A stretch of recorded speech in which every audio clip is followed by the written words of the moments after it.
오늘 이 본문 앞에까지의 내용을 보시면 앞에 이스라엘 사람들의 마음은 어땠냐 하면요, 굉장히 신이 났었습니다. 너무너무 신이 났던 이스라엘 사람들이었습니다. 왜 그러냐면은 이 사람들은 우리가 평생에 한 번 볼까 말까 한 하나님의 놀라운 기적을 보았기 때문입니다. 어떤 기적이었습니까? 홍해 바다가 쫙 갈라졌죠. 그리고 손 하나 까딱 하지 않았는데 그 바다에서 애굽 군대, 그 이스라엘의 원수들이 완전히 몰살당해서 죽게 되었습니다. 이스라엘은 큰 승리를 얻게 되었죠. 그렇기 때문에 모세와 미리암은 이때 여호와를 찬송했습니다. 그 찬송한 내용이 출애굽기 15장 8절과 10절에 이렇게 나와 있는데요, 제가 읽어보겠습니다. 모세와 미리암의 찬송입니다.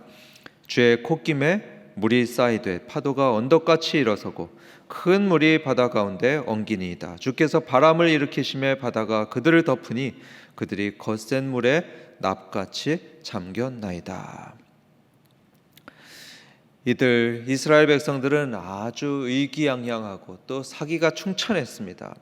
봐라, 하나님 믿으면 승리하는 거야. 이 열방들이여, 우리 여호와 하나님을 믿으라. 이렇게 이들은 찬송했습니다. 그런데 이렇게 의기양양하던 이스라엘은 곧바로 큰 위기를 만납니다.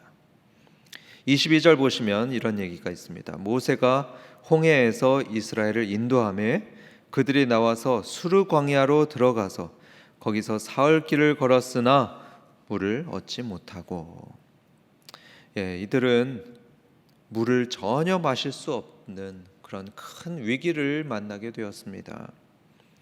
여러분, 이걸 보면은 하나님께서 인도하시는 길이 그렇게 만만치 않다는 것을 우리는 발견하게 됩니다. 이스라엘은 하나님의 인도를 받았는데 그렇다고 해서 푸른 초장이나 꽃밭으로 간 것이 아니었고요, 저 메마른 광야를 걸어가야 했습니다. 거기다가 이 광야를 3일 동안 걸어갔는데 물을 얻지 못하는 그런 일도 겪게 되었죠. 여러분, 이 광경을 한번 상상을 해보십시오. 얼마나 힘들었을까요? 3일 동안 물을 마시지 못하니까 집에 애들이 뭐라고 했겠습니까? 입술은 말라붙어 있고 또 몸은 축 늘어져 가지고 엄마 나 목말라 이러지 않았겠습니까? 부모들은 어쩔 줄을 몰랐을 겁니다. 야, 조금만 있어 봐라. 이제 좀 있으면 물을 구해서 널 먹여줄게. 그러면서 마음속에는 분노가 일어났을 것입니다. 아니, 모세는 왜 이렇게 물도 없는 곳으로 우리를 인도해 온 거야? 이렇게 분노한 사람들은 삼삼오오 모여서 웅성거리기 시작했습니다. 야, 우리 홍해바다로 다시 돌아가야 되는 거 아니야? 야야야, 소용없어. 우리는 다 죽었어. 이제 우리는 목말라서 죽게 될 거야. 그러다가 이 모든 분노가 한꺼번에 팡 터지는 사건이 일어났습니다. 그렇게 목마른 것을 참고 또 참으면서 마라라는 지역에 도착했는데 거기에 오아시스가 있었습니다. 그런데 물이다 하면서 사람들이 그 오아시스에 달려가서 물을 마셔보니까 물이 어땠습니까? 썼습니다. 너무 써가지고 도무지 마실 수가 없었습니다.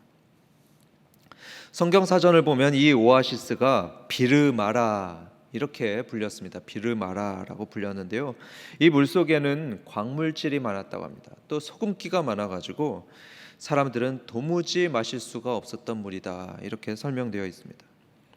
이렇게 짠 물을 마신 사람들은요, 3일 동안 참고 참던, 누르고 눌렀던 그 분노가 폭발하게 된 겁니다. 24절 보시면 이렇게 돼 있죠. 백성이 모세에게 원망하여 이르되 우리가 무엇을 마실까 하매, 여기서는 아주 짧게 표현되어 있는데요, 실제로는 엄청나게 난리였을 겁니다. 모세한테 삿대질도 하면서 야 모세, 너 이제 앞으로 어떻게 할 거야? 당신 말 듣고서 여기까지 따라왔는데 이제 어쩔 거야? 물 내놔, 빨리 내놓으란 말이야. 여러분은 이런 이스라엘이 이해가 되십니까? 저는 제가 부족해서 그런지 솔직히 이런 이스라엘의 모습이 정말로 공감이 됩니다. 이들이 화내는 거 저는 굉장히 공감이 되고 이해가 됩니다. 그런데요, 하나님은 이해가 되지 않았습니다. 하나님은 도대체 이스라엘에게 왜 이러실까? 저는 이해가 잘 안 되었습니다. 여러분, 하나님은요, 홍해 바다를 가르시고요, 그 바닷물로 원수들을 몰살시키신 분이십니다. 물을 다스리셨던 하나님이신 거죠. 물을 다스리시던 이 하나님께서는 원하시면 사람들에게 얼마든지 물을 공급해 줄 수 있었을 텐데, 그런데 이런 전능한 하나님이 왜 순종하면서 힘들게 걸어가고 있는 이 백성들에게 3일 동안이나 물을 안 주시는 걸까요? 뒤에 보면 하나님께서는 이스라엘 백성들이 40년 광야길을 가는 동안요, 매일 기적적으로 만나를 내려주셨습니다. 그리고 그 40년 동안 이들의 신발이 전혀 해지지 않도록 돌봐주셨던 분입니다. 그런데 이렇게 사랑이 많고 긍휼이 많으신 하나님이 도대체 왜 3일이면 사람이 목말라 죽을 수 있는 기간 아닙니까? 왜 이렇게 3일이나 사람이 죽을 정도로 목마르게 이 백성들을 몰아붙이고 있는 것일까요? 그런데 여러분, 이스라엘만이 아닙니다. 하나님께서는 우리에게도 그러십니다. 하나님께서는 우리에게 승리를 주실 때가 있습니다. 기쁨을 주시고 영광을 주실 때가 있습니다. 마치 홍해바다가 갈라지듯이 우리의 앞길을 쫙 진짜 기적처럼 열어주실 때가 있고요, 애굽 군대를 몰살시키듯이 우리에게 짜릿한 승리를 주실 때가 있습니다. 그런데 이런 하나님이 때로는 어떻습니까? 때로는 푸른 초장이 아닌 광야길로 인도를 하십니다. 때로는 궁핍하게도 하십니다. 건강이 무너지게도 하십니다. 때로는 불의의 사고를 당하고요, 말도 안 되는 이유로 승진이 안 되고 거래처가 끊기고 너무나 억울하게 부당한 대우를 받는 것을 허락하십니다. 내 힘으로는 한 개도 감당할 수 없는 그런 어려운 문제를 겪는 것을 허락하십니다. 이럴 때 많은 크리스천들은 마음속에 어떤 질문이 생깁니까? 하나님, 도대체 왜 저에게 이런 고통을 주십니까? 오늘 설교의 제목인데요, 하나님께서는 왜 저에게 이렇게 고통을 허락하십니까? 이런 질문을 종종 하게 됩니다. 하나님은 뭐라고 대답하실까요? 여러분은 하나님이 왜 그러신다고 생각을 하십니까? 여기에 대해서 두 가지 대답을 성경에서 발견할 수 있습니다. 첫 번째로 우리가 반드시 알아야 될 것이 있는데요, 우리가 아까 같은 질문을 하는 건요, 하나님께서 그렇게 기뻐하시는 태도가 아니다, 이것입니다. 고통을 만났을 때 하나님 왜 이런 고통을 저에게 주십니까? 이렇게 질문하는 거, 그 이유라도 좀 말해주세요, 이렇게 말하는 거, 이런 태도는요, 하나님을 믿는 성도에게는 그렇게 적합한 태도가 아니다, 이것입니다. 그러면 하나님께서는 우리가 어떻게 하기를 원하실까요? 한번 따라해 보겠습니다. 질문하는 대신 간절히 기도하라. 네, 그렇습니다. 하나님께서는 우리가 왜냐고 질문하는 대신에 간절히 기도하는 것을 원하십니다.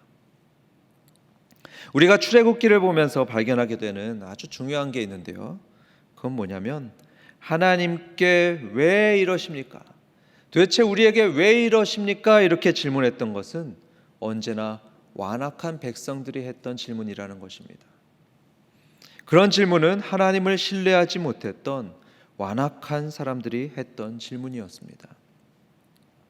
여러분, 앞에서 이스라엘이 홍해바다를 만나게 되었을 때 이들이 질문했던 게 뭐냐면요, 어찌하여 우리를 애굽에서 이끌어내어 우리가 죽게 합니까? 이것이었습니다.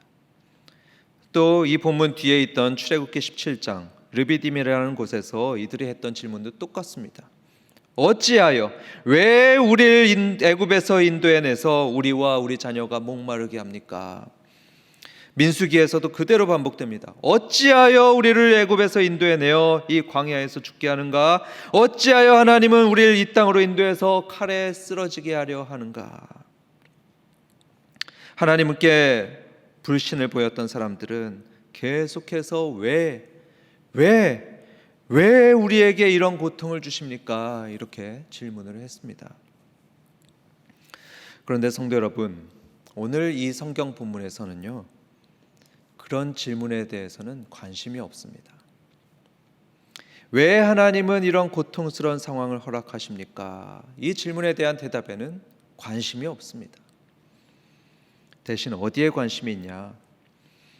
이런 고통스러운 상황 가운데서 하나님의 백성은, 하나님의 자녀와 또 이 세상과 구별된 성도는 하나님 앞에 어떤 태도를 보여야 되느냐, 우리가 하나님께 어떤 반응을 보여드려야 되느냐, 여기에 관심이 있습니다. 여러분, 그렇다면 하나님은 이런 이해할 수 없는 고통 가운데 우리가 어떻게 하길 원하실까요? 하나님은 우리가 기도하기를 원하십니다. 하나님은 이 상황 속에서 당신의 백성이 기도하기를 원하십니다. 한번 본문에서 확인해 보겠습니다. 25절 보시면 이런 말이 있습니다. 모세가 여호와께 부르짖었더니 여호와께서 그에게 한 나무를 가리키시니 그가 물에 던지니 물이 달게 되었더라.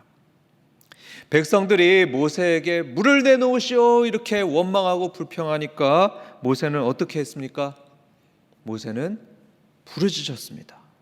누구한테요? 여호와께, 하나님께 부르짖으며 기도했습니다.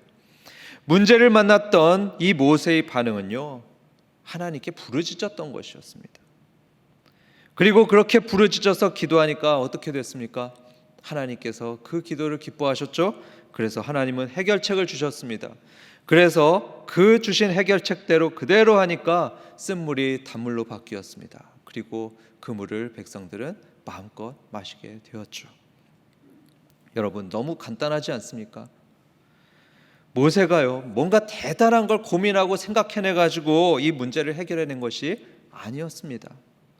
그저 하나님께 부르짖으면서 기도하니까 수십만 명에게 물을 줘야 되는 이 큰 문제가 해결이 되었습니다.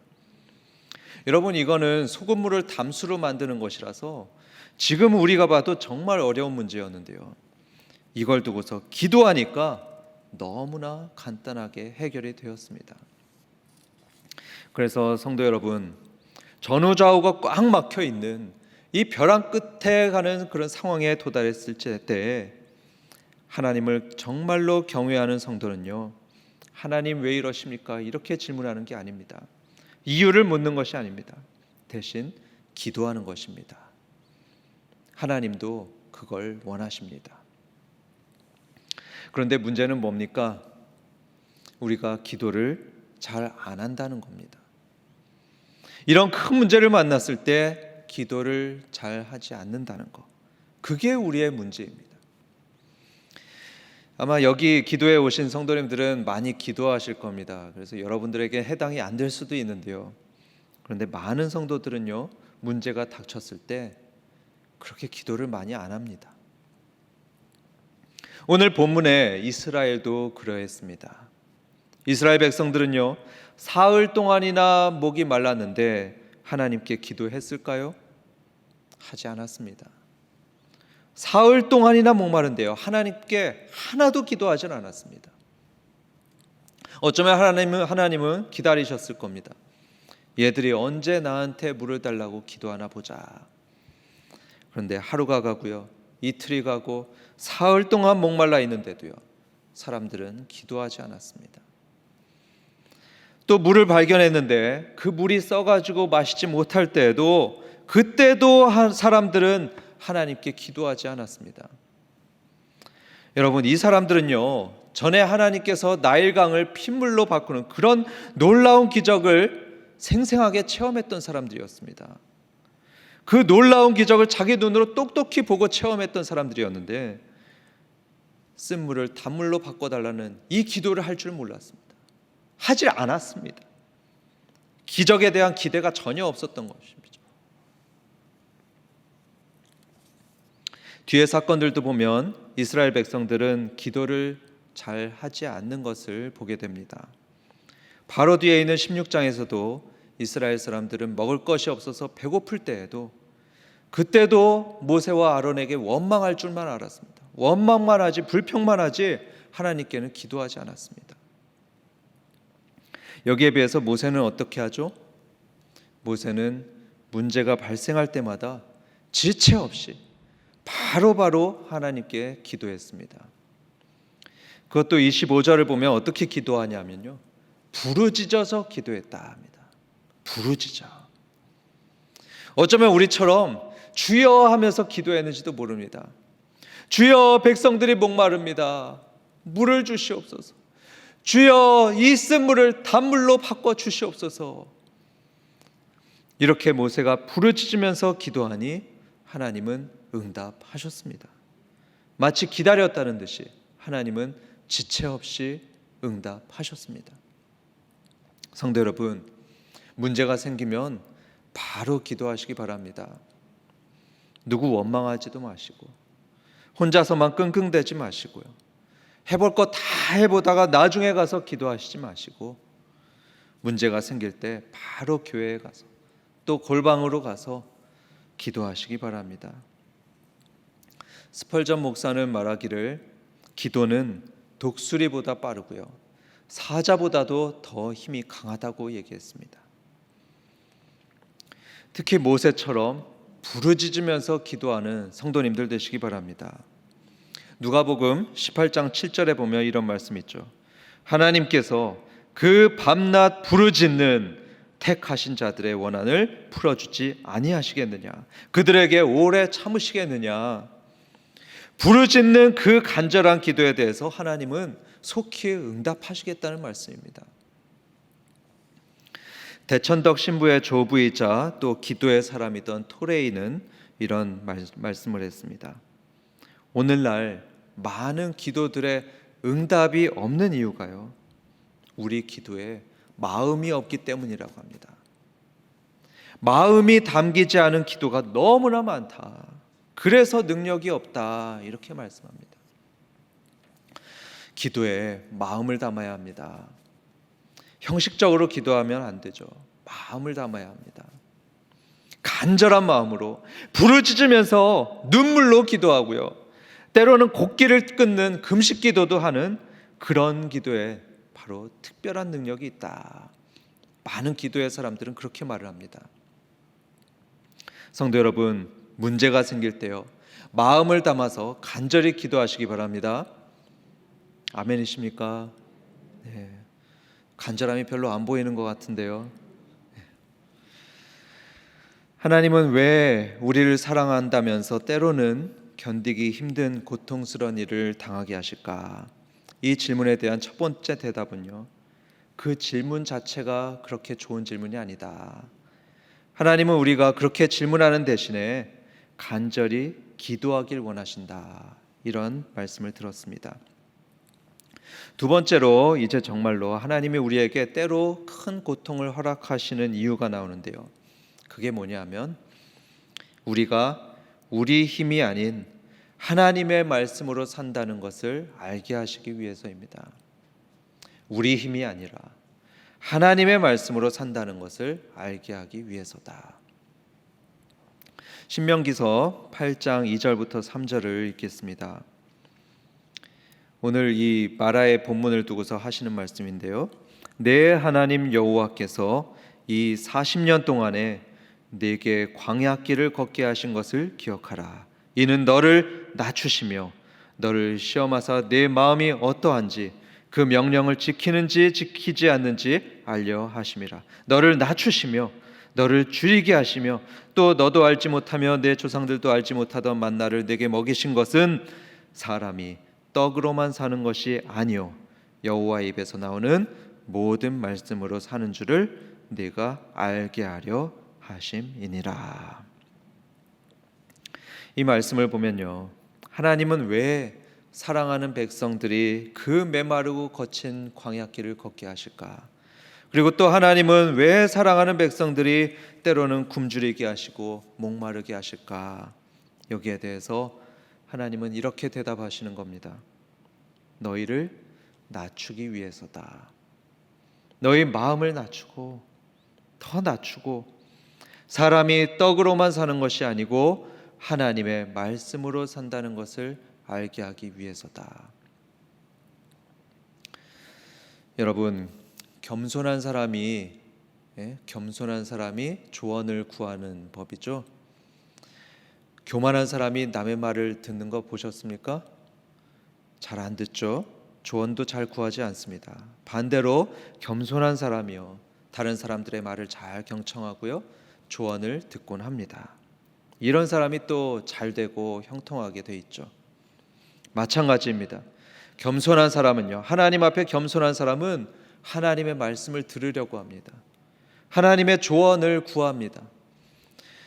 어떤 사람들은요, 하나님의 말씀은 잘 찾아 먹질 않는데요, 영양제, 또 약, 이런 것들은 아주 시간을 잘 맞춰가지고 꼬박꼬박 하나하나 세서 먹습니다. 제가 그렇게 이제 하나하나 다 세가지고 먹곤 하는데요. 그런데 하나님께 겸손한 사람은 어떠냐 하면은, 떡은 없어도 괜찮습니다. 영양제 없어도 괜찮고 그거 안 먹어도 괜찮아 합니다. 그런데 하나님의 말씀이 없으면 한순간도 못 산다고 합니다. 하나님의 말씀이 없으면 저는 한 발짝도 나갈 수 없습니다. 이렇게 몸부림치는 사람들이 하나님께 겸손한 사람들입니다. 바로 이런 사람들이 복을 받습니다. 이런 겸손한 사람이 하나님의 말씀을 받아서 지혜를 얻고요, 힘을 얻고요, 평안을 얻습니다. 하나님 앞에 잘 될 수밖에 없습니다. 그래서 우리는 마음이 낮아져야 하는 것입니다. 겸손해져야 하는 것입니다. 그런데 문제가 있죠. 우리 마음이 그렇게 쉽게 낮아집니까? 그렇게 쉽게 하나님의 말씀만 의지하고 살게 됩니까? 아니죠. 그렇게 잘 안 되죠. 앤드류 머레이라는 영성학자는 이렇게 말했습니다. 우리는 우리 힘으로는 절대로 겸손해지지 않는다. 내가 겸손해야지 한다고 절대로 겸손해지지 않습니다. 겸손해야지 이러면서도요, 여전히 내 힘과 내 지혜를 의지하죠. 하나님의 지혜와 하나님 말씀을 의지하지 않습니다. 심지어 우리들의 솔직한 마음은 어떠냐 하면요, 겸손하고 싶어 하지를 않습니다. 낮아지고 싶지 않은 게 우리의 솔직한 마음입니다. 아니, 더 솔직하게 말하면요, 우리를 겸손하게 만들고 낮아지게 만드는 것들을 떠나가게 만들고 싶은 게 바로 우리들의 솔직한 마음입니다. 그렇지 않습니까? 그래서 스스로 겸손해지지 못하는 우리를 겸손하게 만들고 낮아지게 만들려고 하나님께서 주시는 특약이 있는데, 그게 뭐냐면 바로 광야인 것입니다. 하나님께서는 우리가 우리 힘으로는 아무것도 할 수 없는 그 메마르고 황량하고 궁핍한 광야를 통과하게 하면서 우리를 겸손하게 만드십니다. 그리고 우리에게 진정한 생수가 되시고 떡을 주실 그 하나님을 목이 타게 찾게 만드십니다. 여러분, 이런 광야 없이는요, 우리 마음이 절대로 겸손해지질 않습니다. 저도 제 인생을 돌아보면요, 죽을 것 같은 광야를 여러 번 지날 때가 있었는데요, 그때 저는 두 손 두 발 다 들고서 이렇게 기도했습니다. 하나님, 저는 하나님 없이는 도무지 살 수가 없습니다. 하나님 도와주시지 않으면 저는 지금 살 수가 없습니다.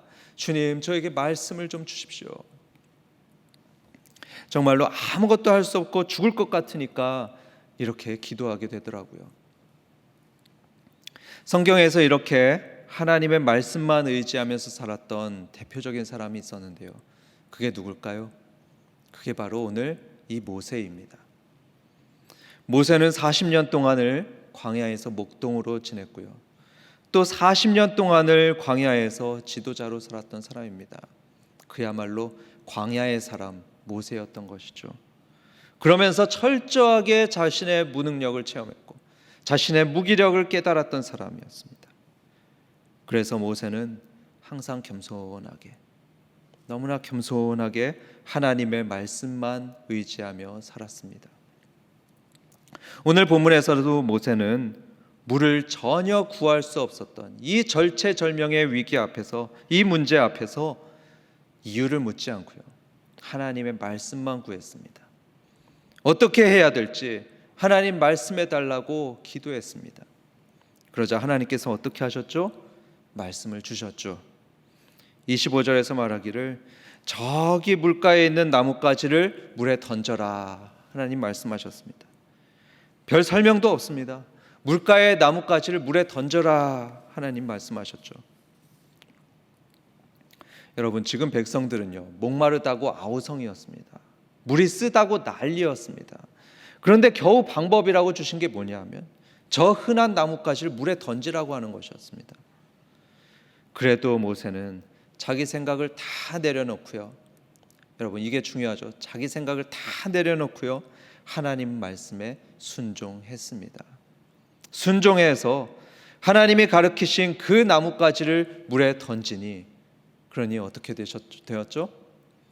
25절에 물이 달게 되었더라 합니다.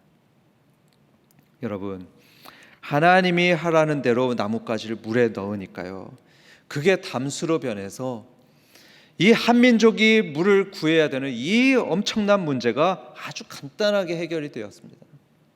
알고 보면 정말로 간단한 것 아니었습니까? 바로 곁에 있던 나뭇가지를 그 쓴 물에 넣기만 하면 되는 거였는데요. 그런데 사람들은 이 등잔 밑이 어둡다고요, 그 눈앞에 있었던 해결 방법을 전혀 보지 못했습니다. 알지도 못했습니다. 여기서 우리는 하나님의 지혜가 우리의 지혜보다 크다는 것을 다시 발견하게 됩니다. 하나님의 지혜의 말씀이 임하면요, 우리가 머리 터지게 고민해도 못 푸는 어려운 문제라도 단숨에 풀어내는 겁니다. 단숨에 해결해내는 것입니다. 바로 뒤에 17장에서도 똑같은 일이 벌어지는데요, 이스라엘이 르비딤에 갔을 때 거기에도 물이 없었습니다. 백성들은 목말라서 죽겠는데 또 물이 없었습니다. 또 똑같은 일이 반복해서 벌어지고 있는 것입니다. 그런데요, 이렇게 똑같은 시험 문제를 받은 이스라엘은 어떻게 했을까요? 또 틀립니다. 또 실패합니다. 여전히 하나님께 기도하지 않습니다. 아무리 목말라도 하나님께 물 달라고 기도하지 않고요, 여전히 하나님을 의지하지 않습니다.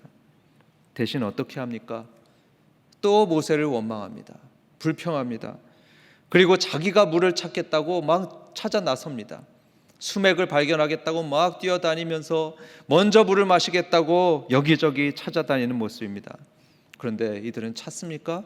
아니요, 찾지 못합니다. 자기 힘과 지혜로 애써 보는데 물을 얻을 수가 없었습니다. 그런데 이때 하나님의 사람 모세는 하나님께 부르짖습니다. 하나님, 어떻게 할까요? 부르짖습니다. 네가 가진 지팡이로 반석을 쳐라. 그러면 물을 얻게 될 것이다. 또 이상한 말씀 아닙니까? 무슨 바위를 쳐서 물을 얻습니까? 그런데 이런 말씀에도 모세는 순종했고요, 백성들은 또다시 물을 얻게 되었습니다. 내 힘으로 사는 게 아니라 하나님의 말씀으로 산다는 것, 이걸 모세는 잘 알고 있었습니다. 그래서 그가 기록했던 신명기 말씀이 바로 이것입니다. 사람이 떡으로만 사는 것이 아니요 여호와의 입에서 나오는 모든 말씀으로 산다. 하나님의 말씀으로 살면서 승리하는 울산교회 성도님들 다 되시길 주님의 이름으로 축원합니다. 이제 결론을 맺겠습니다. 우리는요, 떡이 떨어지고 또 물이 떨어지는 상황에 처하게 되면 아주 큰일이 났다고 생각을 합니다. 떡이 떨어지고 물이 떨어지면 오늘이 이 이스라엘 백성들처럼 좌절하고 낭망하기도 하고요, 그 한 끼 먹을 떡을 구하려고 열심히 뛰어다니기도 합니다. 하지만 여러분, 인간에게 있어서 가장 큰 문제는요, 떡이 떨어지는 게 아닙니다. 물이 떨어지는 것이 아닙니다. 하나님의 말씀이 없다면요, 그게 정말로 큰 문제가 되는 것입니다. 하나님의 말씀이 들리지 않고 하나님의 말씀으로 인도를 받지 못한다면 그게 정말로 큰 문제인 것입니다. 출애굽기 보면요, 사람들은 떡이 없어서 죽지 않았습니다. 물이 목말라서 죽지 않았습니다. 40년 동안 떡이 없어서요, 물이 없어서 죽은 사람요, 한 사람도 없었습니다. 누가 죽었습니까? 모든 것을 다 가졌지만 하나님의 말씀이 없었던 애굽 사람들이 죽었습니다. 하나님의 말씀을 구하지도 않았고 믿지도 않았던 저 1세대 이스라엘 백성들이, 그 사람들이 다 죽었습니다. 말씀이 없으면 죽는 것입니다. 사람은 떡으로 사는 것이 아니고 하나님의 말씀으로 사는 것입니다. 오늘 설교 제목은 왜 이런 고통을 주십니까? 이것이죠.